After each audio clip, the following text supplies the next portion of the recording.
Welcome back. We are here as WOW founders to interview upcoming keynotes and speakers and sponsors that we have within the WOW community. Today we have Alison Faulkner. So excited. Love it. She's excited too. I've been a fangirl for a while, so this is like a treat for sure. So Alison is a writer, speaker, and creative entrepreneur known for her vibrant energy and authenticity. As the founder of the Alison Show, she empowers individuals to embrace their unique value and find joy in everyday life. Alison combines her expertise in branding and personal development with a passion for creating meaningful experiences and connections, inspiring others through workshops, online courses, and events. As a mother of three, she champions the importance of balancing ambition and self-care, helping others to show up as their full selves. Did you write that? You know, I might have had ChatGPT help a little. Oh, will you send me that? I'm like, wait, that's so good. Do I do that?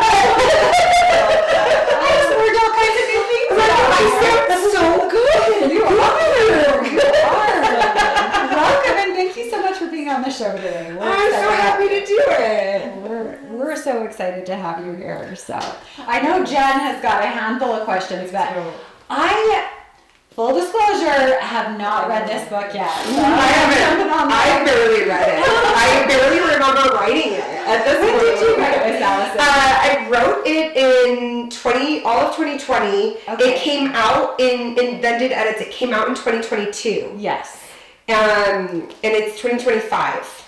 Okay. And my name is Alison. And I think that's what I know. We're getting into this space, and I totally says it right. So we are talking about You're Already Awesome by Alison Faulkner. It is amazing. According to Jen, I just took the cliff notes. Yeah, that works too. Yeah.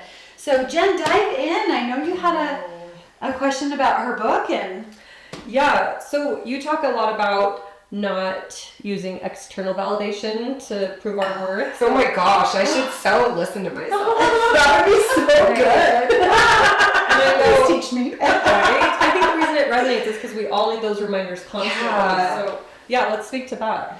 Oh, I think, the word, I called my brother today, and I can't remember the technical name of it, but you know the thing where you say a word over and over and it starts to lose its meaning and make sense? And I kept saying the word metrics. Mm-hmm. Metrics. Mm-hmm. And so that's like kind of the language I would use today, if it keeps its meaning. Metrics is, the metrics, there's so many vanity metrics, right? And what vanity metrics, I would define those are as the number on the scale, the number on the bank account, the number of friends or followers or clients, right? Like they're metrics and validation that other people can see and that we feel comfortable with other people seeing because it sets us in a status. Even with weight. When you're in shape, because weight fluctuates, like when you're in shape, you feel and behave a certain way. And I know for me, I've noticed when I gain weight, a weird thought that I start to have is I'm not going to look as trustworthy. I'm not going to look as put together. Wow. People aren't going to want to respect me as much because I'm not outwardly showing this picture, right? And so that outward validation, it really goes person by person and their life experience, their DNA, and what they value. And I think we can start to say, oh, you shouldn't value this and you should value that. When really at the end of the day, you value what you value, right? Like, how much of your self-worth, how much do you allow yourself to do or not do things based on that? So this outside validation, for me, what outside validation looks like for me is people telling me I'm doing a good job, people telling me they really like me, people walking up to me and saying, wow, you're Alison, you helped me with this. Outward validation is going to look like my husband telling me I'm hot, my kids being proud of me and wanting to show me places. It's going to be my family being proud of me, and it's also going to be looking really good in a picture. Yeah. What is it? I mean, and so none of those are inherently wrong, bad, evil, or incorrect. But man, you can have all the outward validation in the world and it just becomes a very slippery slope, a sliding target. And so it's so fun having a book called You're Already Awesome because people have to be nice about the title because it's printed. And so people are like, yay, I love it. And then I'll talk for a while and they're like, yeah, but like, if I believe I'm already awesome, I'm lazy. I'm settling. I've arrived. Yeah, or that. Like, I'm here. Like I'm here. Yeah. And so it's interesting because what it suggests is if I decide internally, if I validate myself internally, then I am presupposing that I will do nothing to improve. So isn't that interesting? Yeah. Because that's when you tell me, well, but that's inherently problematic to believe I'm good and I'm okay, because how will I improve? Right. But what you're saying to me is the only way you know how to prove is by shaming yourself. Good job. And guess what? It doesn't, it's not super sexy to tell people you're already awesome. Like, the book has done well and it's helped a lot of people, but it's not like off the charts bestseller. Yeah. And I think people have a hard time stomaching that message. Wow. They just do. And maybe, I don't know, timing, whatever. Everything is going to do what it's meant to do. Yeah. But I could very easily, and depending on the day and hour, come at that and say, this message of you're already awesome isn't good because it wasn't a #1 Times New York bestseller. Like, it wasn't #1 on the list. So if, right, there's the trick with the outside validation. And I have a girlfriend who does fitness programs. She's phenomenal. And I signed up for one of her programs and she wrote me back today and said, thank you so much for signing up. I had a ton of people sign up for the first one, and I haven't had as many people sign up for this one. And you guys probably doing events, it's so hard. And with your podcast, everything you do, it is so hard to believe in the inherent value of what you've created without the outward validation. Yes. And even if you get the outward validation, how much of it? How long do you need it? Does it have to continue to scale as you scale? Does it last? Like, consistency. Yeah. Maintaining last month's numbers to your point. Yeah. Maintaining the numbers. And I think for me and a lot of people, the easy jump is, okay, if not as many people signed up for my program this month, how can I make the program better? Yes. Yeah. That might be something that you would think. Which is great. We should always be looking to improve and iterate and get feedback. However, because I've been doing this so long, it is a very hard lesson to go, no, my program is actually phenomenal. Right. There's some other things. Is it a marketing thing? That could. Is it a timing thing? Yeah. Is it a price thing? Yeah. Is it a packaging thing? Yes. Is it a nobody wants this? Yeah. It might be the best book program. Was your event on July 4th, right? Like when there's some outside right? Is there norovirus going around? Or do people keep getting sick? Right. And so you can see, like, on big scale, little scale, how easy and applause-worthy it is to base your value and your success on all these metrics, but really when it comes down to it, it's super problematic and it's not sustainable. Yes. So when I'm talking about metrics, one metric I'm obsessed with right now is my new identity for 2025 is I'm getting 10,000 steps a day. And here's the reason why I'm obsessed with the metric is because if I get 10,000 steps a day, I inherently get the value of 10,000 steps, which is good for my body, it's good for my mind. It's positivity. It's great. Yeah. If I get 5,000 steps, I still get 5,000 steps.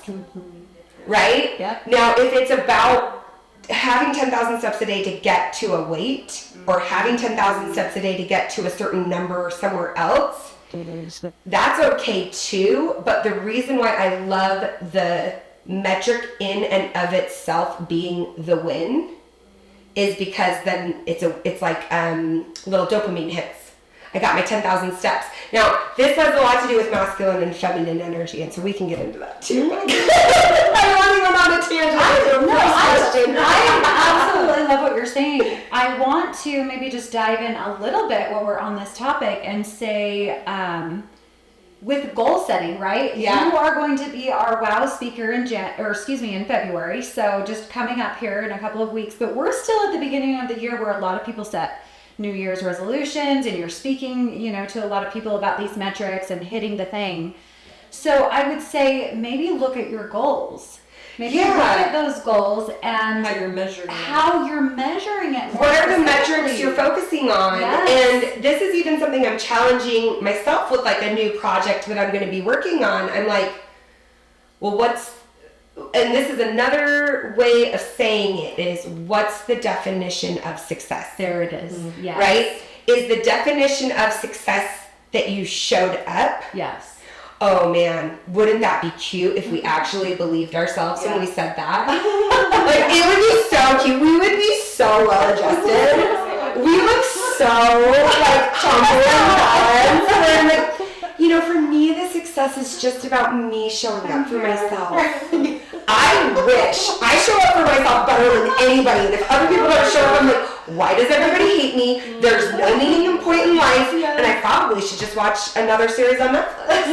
Right? So it's like, I oscillate wildly between these. What was your inspiration behind this? I mean, there has to be like a story and a wow of writing this. So I know you touched a little bit. Yeah, honestly, that's the lifelong goal. Yeah. It was the story and the inspiration is that's what I wanted. Yeah. I wanted a book, and I didn't just want to self-publish. I wanted a book with a top publisher. That's what I wanted, and I wanted it in college. I wanted it when I started blogging. I wanted it when I was on Instagram. I wanted it when I started the podcast. And I was just so confused that nobody was offering it to me. Yeah. Because like, here I am being offered all these things. I showed up and I'm getting offered all these opportunities and all of these things. And I'm like, but where's the book? Right. And so it was perfect timing right before the world ended and everything changed online and life as we knew it upended. I got that book deal. Facetious. I'm being very sarcastic. And it was a weird time to write a book. It was a weird time to be online. And then there were the years afterwards, which were also very weird, if you will recall. And maybe you guys notice this too, because you do this work. You talk to people about the last few years, and they literally are like, they don't even say COVID happened. Yeah. It's like, well, this thing happened, and then this thing happened. It's like we've all collectively blocked out COVID. There is truly maybe a little PTSD there. It was a hard time for a lot of people. So I'm a retired ER nurse, like living in that, right? Yeah. Oh yeah, it's all a blur. It is. Sometimes, I mean, there's some truth to that. There's some trauma brain there. Oh, yeah. Oh, it was a crazy time. And so my book came out in 2022, and we were still barely, as a world, having big communal events. Right. Yeah. And so for me, the whole market, like the whole trajectory of everything I was going to do with this book changed. And the world changed. But it's really easy to just think, oh, this didn't work this way. Without keeping in mind there were all these other circumstances, kind of like with having a successful event or having a successful anything, there can be a lot of variables. And so the motivation for the book truly is, I love books. I love reading. I think books are like medicine. Books change lives, my life. And I love books. I love writing. I've always been a writer. I love communicating. I like talking to people. I'm just gonna put it out there. Maybe like because of that, there might be another book. I don't know. I know. You never know. Let's just put that out there, universe. All the Alison fans. I love it. Let's circle back to belief, because you mentioned it briefly when you were talking about belief in yourself, belief in your product, or whatever you've created or have going on, and that will be the theme for February is I believe. So how can we cultivate this belief, or is there a time that you really felt the belief in yourself to do something? That's such a good question, because I'm going to be super honest. I literally 5 minutes before I walked in here had a conversation with my husband where I said, I should probably just not do anything. Like, I know. What does that mean? Like what? Yeah, I should just not do anything. The problem is, what does that mean? Is like, Alison. Bex, Yeah. I try not to do things. Yes. I try. This is my version of not doing things. Like, it's like, I just have too much energy. I think is what it comes down to. I was just thinking that. This little bottled up bubble. Like, It's just stay here and do nothing, Alison. Let's see how long that lasts. legit. And my version of doing nothing, my sister mocks me endlessly. She's like, I turn into a pro bono event planner. Yeah. So it's like I literally just start planning people's weddings and funerals. Legit, I get like super into funerals. I start showing like it's very expensive me not doing anything because I keep like buying things to do nothing, right? Like to support me and my energy of doing nothing. So back to belief. I believe in myself. You know, I love that question, and I love the idea of proving versus belief. And I think I hate when you ask me questions that I need. Stop it. Don't make me reflect on what I need to hear. No. But that's really what it is, where it's like, okay, do I believe in myself, or am I trying to prove something to myself or other people? And, you know, trying to prove yourself will get you pretty far. Oh, it will get you so far. There's some drive behind it. Yeah, there's energy, there's drive, there's some good anger, there's some like, I'm going to show you. Yeah. And I do think a lot of energy behind the first act of my life had a lot of proving behind it. Yeah. Take me seriously. Don't take me too seriously. I'm really fun. I'm not just a girl who pops out of cakes. I also have a business school, right? I'm not just a business school. I'm a fun girl, right? All the things. Yeah. All the things. And I do think that there's, you know, it's really easy to believe that you believe in yourself, but I think like the first thing to do is to just get really honest with yourself. Like, what do you feel like you need to prove? And noticing where the energy is coming from. And it has been a really curious experiment to not have my energy coming from a place of needing to prove or achieve. And I'm going to tell you, it's like not quite as,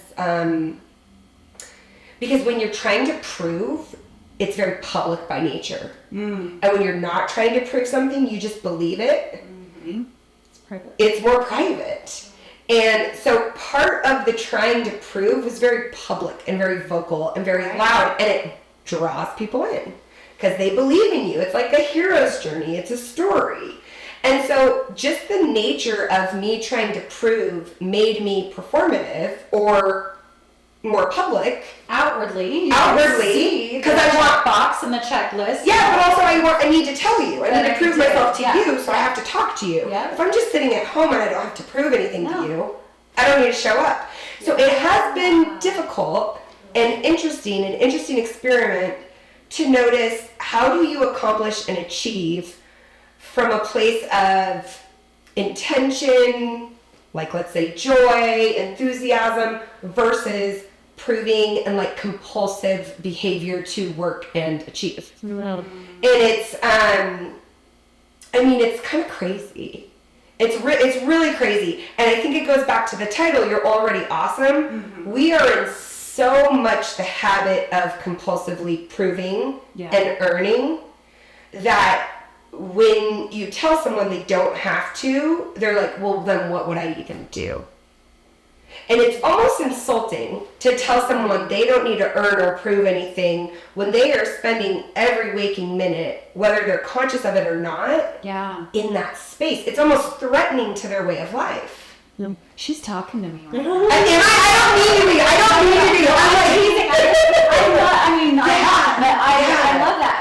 And a little bit about Jen too is she teaches, and her background and her book is on identity. And so often isn't this the way that it goes when you connect, especially with other women? Like you're like, oh, I needed to hear that. This is like what I needed today. But truly, like where is that intention coming from versus your drive? I mean, because you're very extroverted, bubbly, you have an amazing message to share, but then how do you define, is this for everybody else or is this my belief within me? And that's the driving force. Two very different things. And there's permission. And permission. When you're doing it to serve people, especially if you're a cute woman like us. Yes. Because we're allowed to be aggressive and want things in the service of other people, for the good of other people, for the betterment of the planet. I don't just get to say, I want 1 million podcast followers because I want people to listen to me. That makes me a narcissist. That makes me big ego, maniacal overlord, like all the things. Yeah. But if I want 1 million people to feel empowered and love themselves and believe they're already as awesome as they can be, well, I'm an altruistic saint. Yeah. Now, they can both be coming from the same place, though, right? Sure. And you can trick yourself. So I'm not like really trying to be negative. I'm just more saying like, it is pretty mind-blowing when you truly give yourself permission to believe you're good. Like, you're good. Like, lose 10 pounds, you're good. Gain 40 pounds, you're good. Lose your house, lose your husband, lose your money, lose a child, lose your family, you're good. It's not going to feel good. Yeah. But you inherently and wholly are good. Yeah. You're good. Like, and I believe that. Like, so when you talk about belief, I think one thing that has worked for me is I believe that. Yeah. I believe it. I know it. I believe it. I feel it for you. I feel it for me. I know it. Now, I think a big part of my journey was knowing it for myself as much as I knew it for other people and really believing it without having to earn and prove. And now when I show up with that belief, rather than trying to prove to you, where I will say I can see the biggest difference is in my interpersonal relationships and my one-on-one conversations where people like talking to me more. Yeah. Like friends and family, if they have a problem, they're much more likely to come to me with it now than maybe when I looked on top of my game and I'm speaking to 10,000 people and everybody loves me on the Instagram, right? I love that. I think what you're speaking to is being your true authentic self. Yeah. Like what is that internal innate motivator that gets you and that belief? Beautiful question, Jen. Yeah, I know. I'm like, Jen was the I was in my car having this conversation. It's so much of it ingrained, though, in part of you and your word and your message and finding identity, not losing that identity in motherhood, right? Because truly as women, too, we play so many different roles, and it's like, often you can lose yourself in the things, in the death, in the marriage, in the relationship, which is a big one. Yeah. Yes. And I think that's why, you're already as awesome as you need to be. My podcast, Awesome with Alison, when I say like only you can be you, I am very much in the brand school I would teach, we do human needs psychology. One of my core motivators, values is identity. I'm very driven by it, by myself. I mean, it's the Alison Show. Hi. But also notice how I said my goal. I'm like, my new identity for 2025 is I get 10,000 steps. Yeah. And I have noticed it has helped me with that goal, that intention, by making it part of my identity, because if it's not part of my identity, I don't care. Yeah. Then it's just a thing. But there are other people who it would be much more beneficial for them, because maybe a core human values connection, that the 10,000 steps is something they do with other people. Got it. Right? So that would be like, that's going to work for some people. I bet it would work for Jen, because Jen wrote a book about identity. She's giving out what she needs, right? Yes. And so making something like that part of your identity is going to help you do it, right? Oh, dang it. You really are helping me right now. This is good. This is terrible. Thank you for this. Oh my gosh. Yes, I know. Like, it's so awesome. The teacher learns the most, right? Always. Yes. I wanted to switch gears as we were talking a little bit before this in the podcast on some questions that we wanted to ask you. So, I don't know. After hearing my answers, we're like, maybe we shouldn't ask for things anymore. Not true. But I thought this was kind of a fun one. So if you had to create a super fun 3-step awesome plan for someone feeling stuck today, what would be the easiest, quickest way to feel more awesome, like as in right now? Okay, I love this question. Thank you so much. I actually know step number 1 immediately, and it's let's get petty. Oh my gosh, we are so, especially if you're asking that question. Yes. If you are listening to this podcast. Yes. I know you, sister. Sister, I know you. I got your number. And you don't let yourself feel the hard, negative things. Because if you're mad at someone, they hurt your feelings. Yes. Well, you're a responsible, emotionally intelligent person. You're going to take hyper accountability. And here, I know where they're coming from. And I know what their dad was like. And I know they probably said that because they really mean this. Well, guess what? Whatever they said freaking hurt your feelings. Yes. So let's just get petty for just a quick sec. Okay. They hurt my feelings. Yeah. Screw her. I hope she trips on a rock and gets a scar on her nose. I do. I really do. Yeah, screw her. I got my period today. Yeah. Dive in. I want bad things for her. Oh, I do. I want those bad things. You get petty. I would never let myself say or think something like that. Almost with like a superstitious, like, God will smite me. And it's really easy in the self-development world to get there, where we don't just like notice our feelings, we micromanage our feelings. And I very much felt this way about anger, where I'm like, well, it's like pedestrian. It's like beneath me to be angry. Like, I'm way too advanced a human. Why would you get angry, right? But really, that's just a control thing. And if I give you the control to hurt my feelings, then I'm giving you control, right? But I still am hurt. Yeah. So if you are feeling stuck, if you are feeling not awesome, it's not becoming a victim. It's not blaming things on other people. My step number 1 is, what's the feeling you're not letting yourself feel? Because anxiety, depression, constant action, or numbing, all of those are to cover an emotion that it feels unsafe for you to feel. So I would also like to validate the reason you don't feel angry or you want to get petty is because somewhere along the line, somebody told you that that is a very bad, horrible, not safe thing to do. So in my coaching, I will say like at least once an hour with everyone, I'm like, no, let's get petty.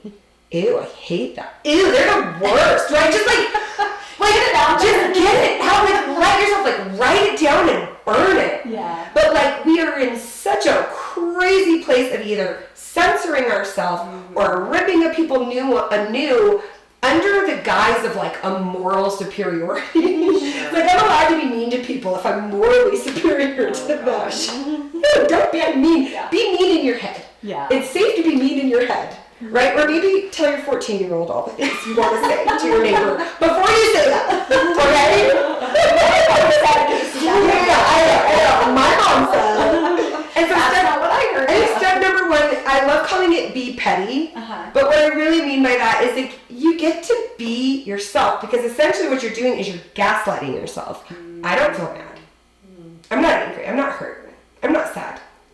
So step into the feeling and feel the feeling. Yeah. And then I think, let's see. Okay, I like this. Step number 1. Okay, we can make like an acronym. Like petty. Okay, that's a P. And then step number 2. I think maybe like tune into your values. Yeah.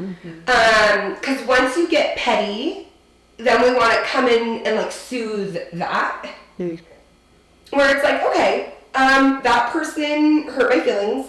They didn't give me the benefit of the doubt. They didn't trust me. They didn't ask me before jumping to that conclusion. This may or may not be a real example from my life this week. And it's like pretty offensive that I've known them for that long and they just jumped to that conclusion without giving me the benefit of the doubt. That hurt my feelings, right? Feelings are so awesome.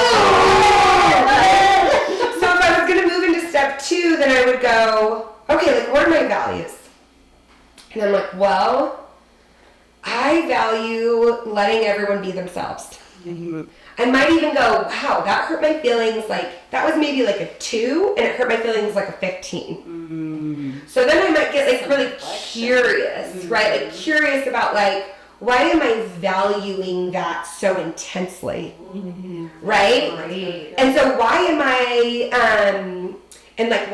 valuing not getting angry?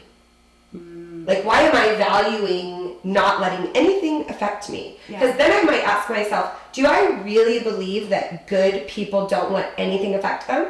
Yeah. I mean, like the Zen men of meditation would have you believing, like, God bless you, Eckhart Tolle, but he would have you believing, God bless you, Michael Singer, but he would have you believing that you having no feelings and emotions is correct, aka masculine. Like, also interesting, we're human, I'm pretty sure we're built. Right, so then I might go, okay, like, I actually value a range of human emotions. Sure. So it helps. Beauty of Yeah. So it helps me tie back. So it'd be, I'd get petty, and then I'd check in with my values, and then probably the third step would be, what would be, it would probably be like physiology, which would be move something. Move a piece of furniture, move your body, go for a walk, move your mind, because it is scientifically the fastest way to change your mental and emotional state. So that would be like a science research-based thing where it's like, okay, now we're gonna move. Yeah. We're gonna move something. We're Move gonna and change walk it. it in. Yeah, to move. That energy. And the great thing is like, just because I move, and this is what I used to do, I might move, and then I'm like, oh, I got mad. I felt sad, I journaled it, I burned it, had a little bonfire, right? But then I'm still mad. And I'm like, no, you're not still mad. We worked through this. Well, here we go. Yeah, let's repeat the cycle. Okay, and then you repeat the cycle. And that's so beautiful. I love that. Maybe it'll help. I know, I totally agree. Yeah, challenge accepted. No, I love it. Yes, thank you, Barney. No, I think that's beautiful because it's really tangible things that people can do right now. Right now. So thank you. That was so beautiful. I'm gonna practice some of those. Good. You know what? Next, I'm gonna do it too. I love it. Yeah, I'm just and we'll connect as well. Yes. We're accountable. Completely. Speaking of wow. Yes, again, we talked that you are going to be our keynote speaker, so thank you for that. Thank you for having me. What can we anticipate? What can we expect? Oh, you can anticipate anything could More happen. of this. Yeah, anything could happen. Oh gosh, how do I keep it appropriate? Okay. Or what can we do to help repair? Like, there's something that we can do with our community. Here's what I would love to ask you guys is, like, what do you feel like, because you're talking to people. Yeah. You had an event last night. Completely. People probably asked questions and people opened and shared. What's your vibe? Like, what do you think people need right now? Like, where do you think people are at? Like, are there any questions or themes you guys are noticing? This is a fun question because Mary had us do the same thing. She said, I want to kind of get a feel for your audience, so let's ask everybody what they want to gain from this night. And so we went around, we asked the women, we had these answers, and we came to Mary, and she's like, oh no, I got it. I got a temperature of the room and everything. And so now I guess this is our opportunity to share that we had some things that the women were asking for. So I had some that wanted inspiration. One woman, she was saying she just had a blank slate. She wasn't sure what to expect. She was just ready. A lot of people wanted connection and relationships. And I'm going to step out of frame. Sorry to interrupt just for a second. Go ahead. Yeah. And really just prioritizing that wellness and how we can really tune into that. Because, Women Optimizing Wellness, what does that look like? How do we really put ourselves first and take care of that? I love that. We're doing this live. I love that answer. So we had some soft launch. So kudos and ditto to everything that you just said. A lot of the women really wanted connection, relationships with each other, to be in a safe space and to hold space for each other and all of their differences. But that's beautiful. What I was getting at is we had some soft launches before our hard launch in January, and we had the women, our monthly theme this month was I Desire. So I'm just going to throw this out here right now. Yes. So it was, what do these women desire in the next week, the next month, and the next year? And as I was preparing for our event, I was reading these, and forgive me now if I get emotional.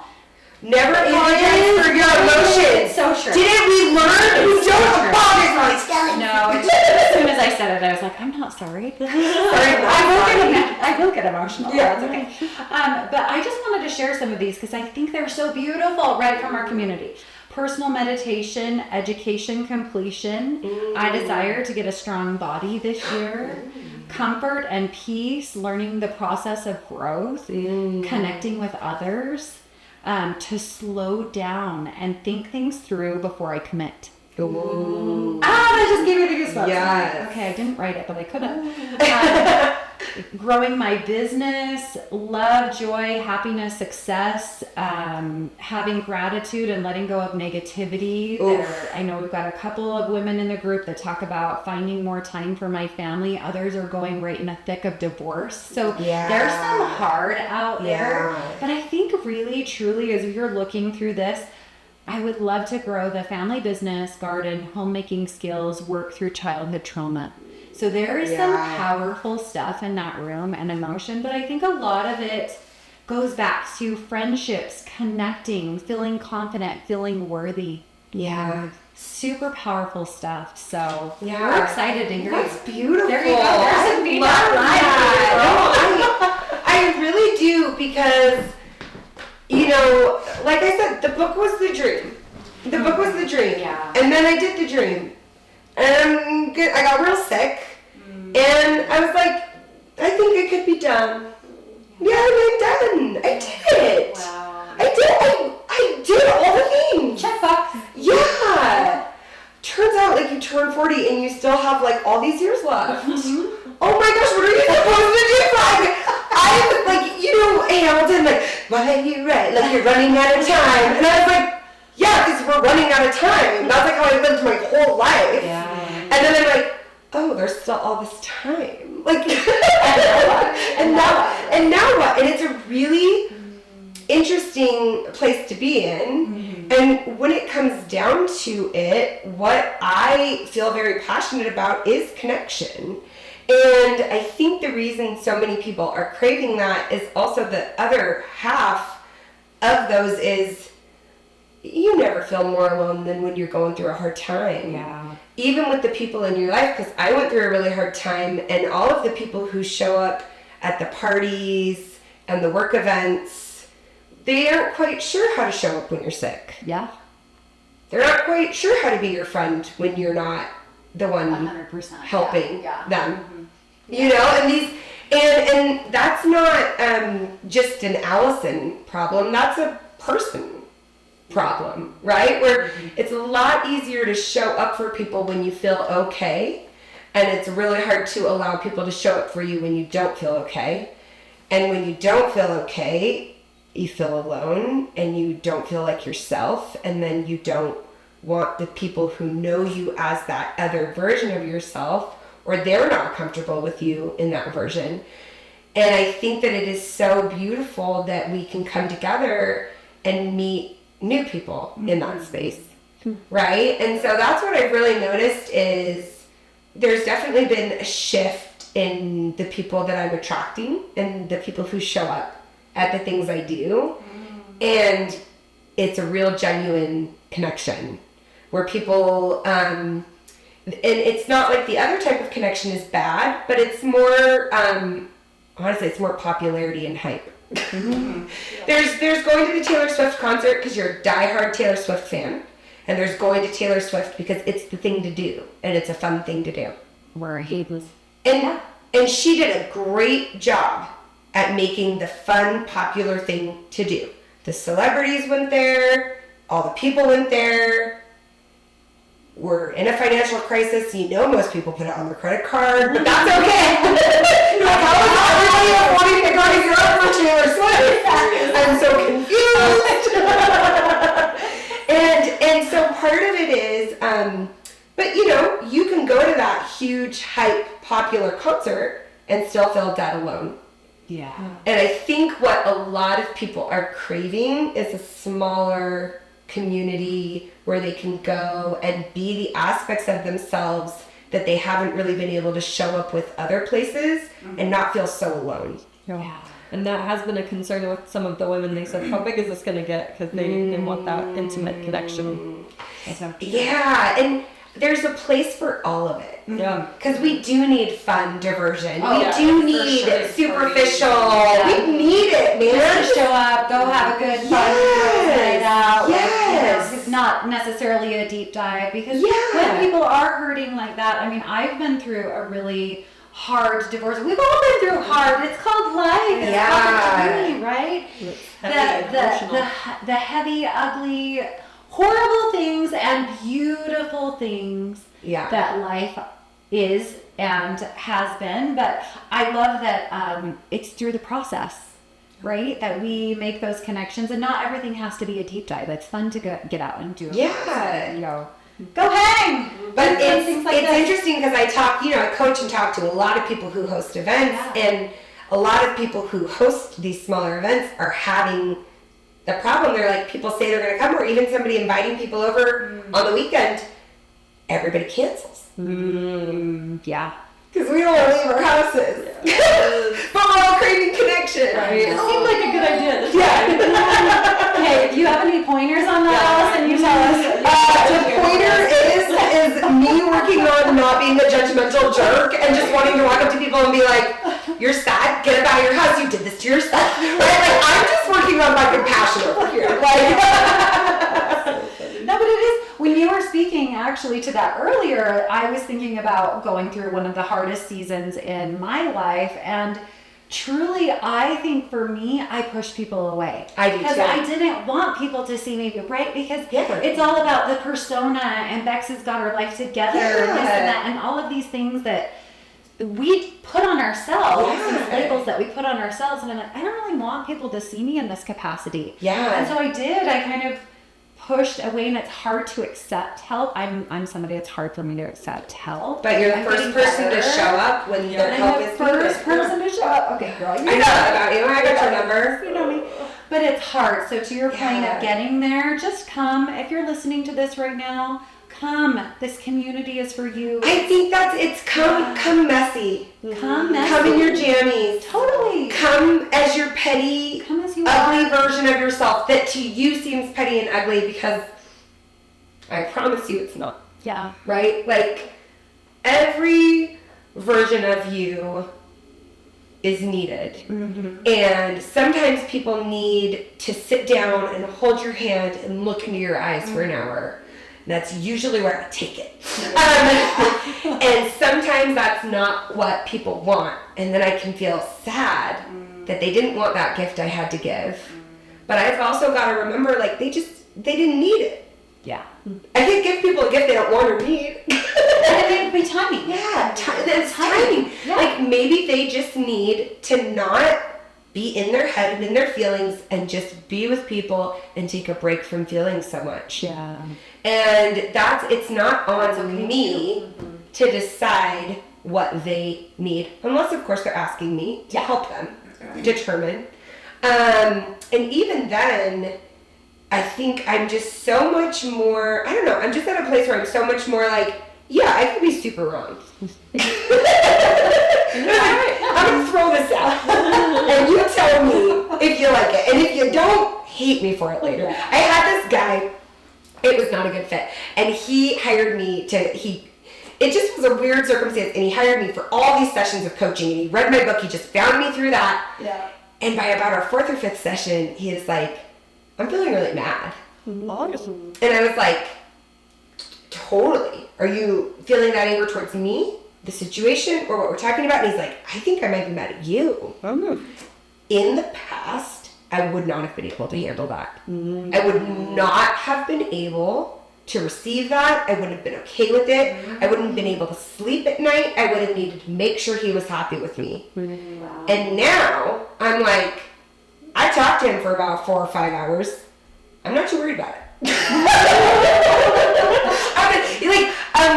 I'm no longer the correct solution for him. Yes. He definitely should talk to someone else. Yes. And I know I made him mad because I asked him to think about something that is very harmful in his personality. Of course he's not going to like me. Yeah. People don't like when you hold up in the mirror. People don't like when you hold up a mirror. When you're not ready. And even if you're paying someone and asking them for it, they hold that mirror up and you're like, yikes, double birds. Like, I don't want that from you, right? And I've been mad at therapists and coaches. Completely.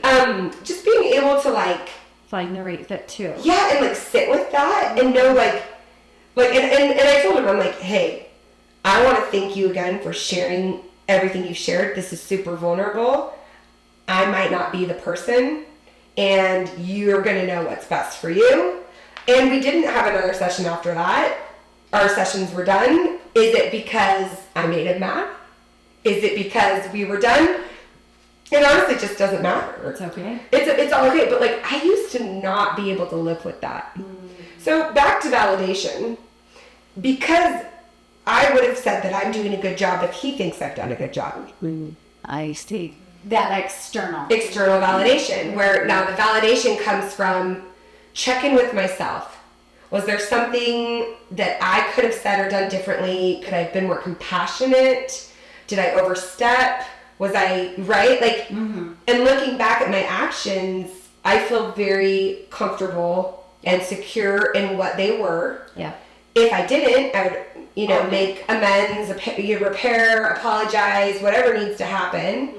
And so when it comes back to that internal validation, it really does require you to, on a regular basis, check in with yourself with your values and what your motivation is, right? Whereas like my motivation, if somebody hires me and wants help from me, my motivation is to serve them in a way that will serve them. Yeah. Not to help them in the way I think they should be helped. Right. Now, that's not always gonna be what the other person wants.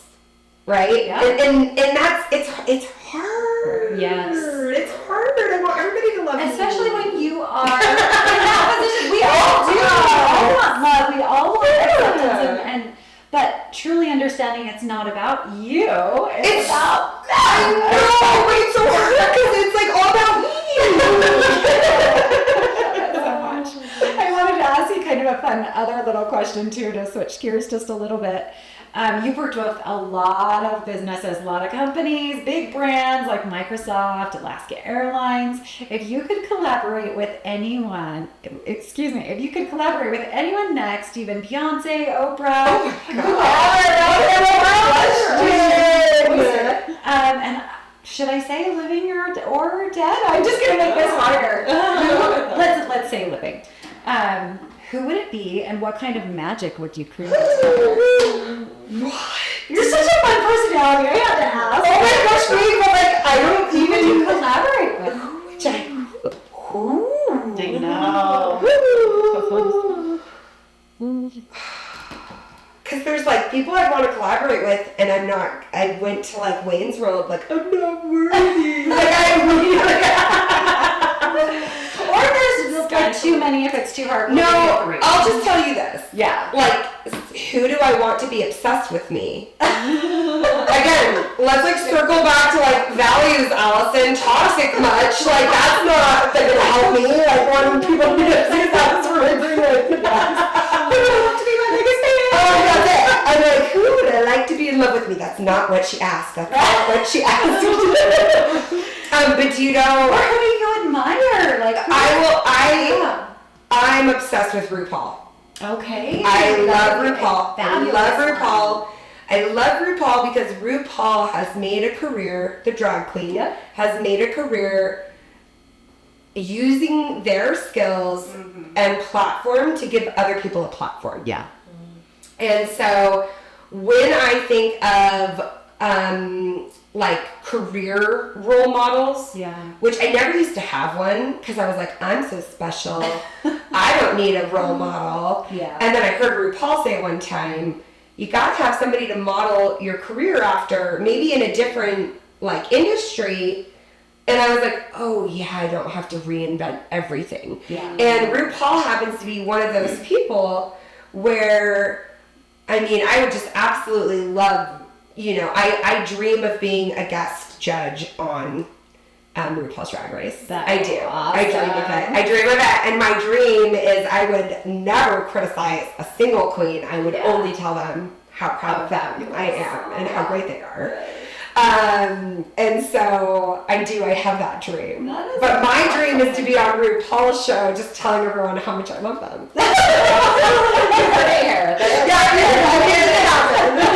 I'll just tag RuPaul. Thank you, Ru. That's a good one. That's a good one. Because they have such a beautiful message to share. Yes. As well. I mean, every time I listen to that show, I'm like, did that just come out? I'm going to speak like you one day. Like, you speak so eloquently. And that's why I really love RuPaul. I mean, I could wax philosophical on this, but one thing I love about the show, which I've watched for years and years and years, is RuPaul chooses the winner every week.